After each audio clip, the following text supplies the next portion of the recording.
In the heartland of the American South, where the warm breeze carries whispers of a bygone era, lies a treasure trove of untold tales. We're about to embark on a journey like no other, diving deep into the underbelly of the South's history. Get ready for chilling stories and unsolved mysteries that have long haunted these lands. Brace yourself for the spine-tingling adventures awaiting you deep in the South. Welcome to the show that uncovers all the secrets of ghosts and stuff. True Southern horrors. There was this one young man one time told me a story about something that happened to him. Well, I guess it wasn't really something that happened to him, but it was something that he seen happen to somebody else. Now, to protect his identity and the identity of the man this happened to, we of course ain't gonna be using no real names or nothing like that. And to protect the community where this all happened at, we can't really tell you the name of the town where this stuff all occurred. But anyways, let me just tell you right now. During the heat of the night, in a small Kentucky town, the hush of stillness was broken by a peculiar keening howl. It echoed from every nook and cranny, bouncing off the night air like a restless spirit. The townsfolk exchanged uneasy glances, huddling around their campfires. But the dark and the chill kept them from venturing out to seek what the truth was.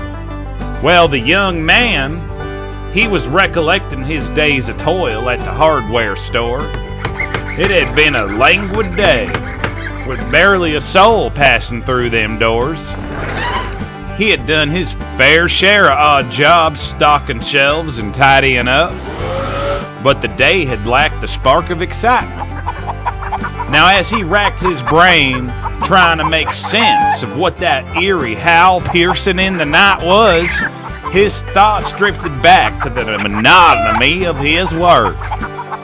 He couldn't rightly fathom what it was or where it hailed from, but such a mysterious sound, it surely left him pondering deep. Then, all of a sudden, a figure materialized from the shadows. It was an indistinct shape, moving with a grace that didn't belong to this world. Yet its presence held an undeniable threat. And wouldn't you know it, that thing was heading straight for old Mr. Johnson's humble abode. "It's the Kentucky Demon!" someone whispered, their voice barely above a breath.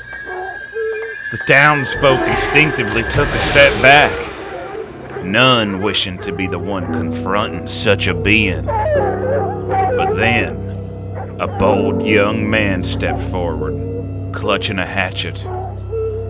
He'd snagged it from a barn down the way.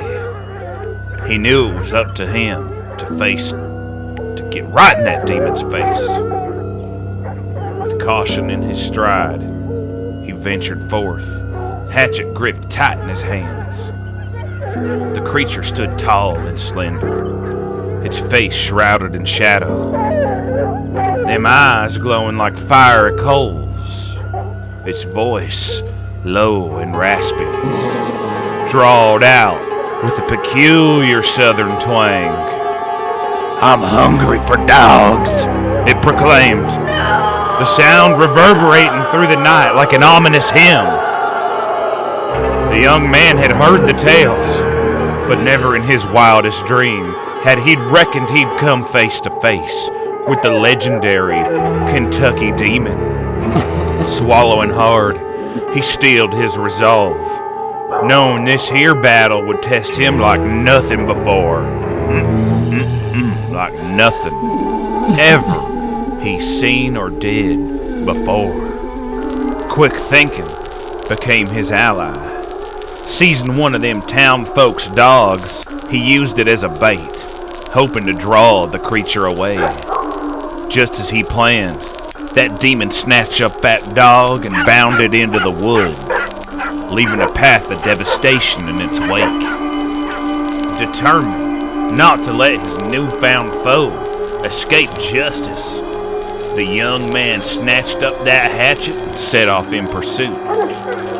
Charging through the darkness, trailing the wreckage left behind, he ran like a man possessed, hours stretching on without end, yet the creature remained elusive, as if vanishing into thin air.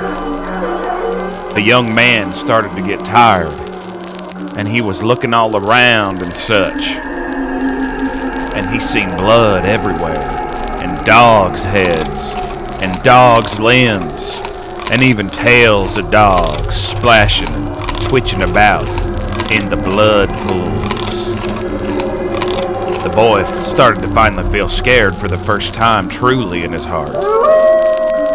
Finally, after what seemed like an eternity, he emerged from them woods, only to find nary a sign of himself or the Kentucky demon. Both of them vanished without a trace. The townsfolk, shaken by the mysterious vanishing, breathed a collective sigh of relief that no more harm befell them or their cherished pets. As time rolled on, they began putting that night behind them, letting it drift into the pages of their shared history. But some folks claim they can still hear that eerie howl, like a banshee's cry, echoing through the night, on a dark and stormy afternoon even. A warning of something dreadful about to unfold.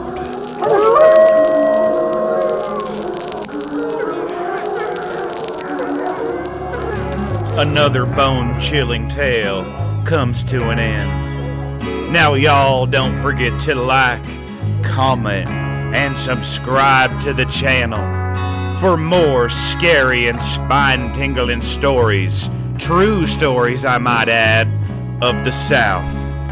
This has been another true Southern horror.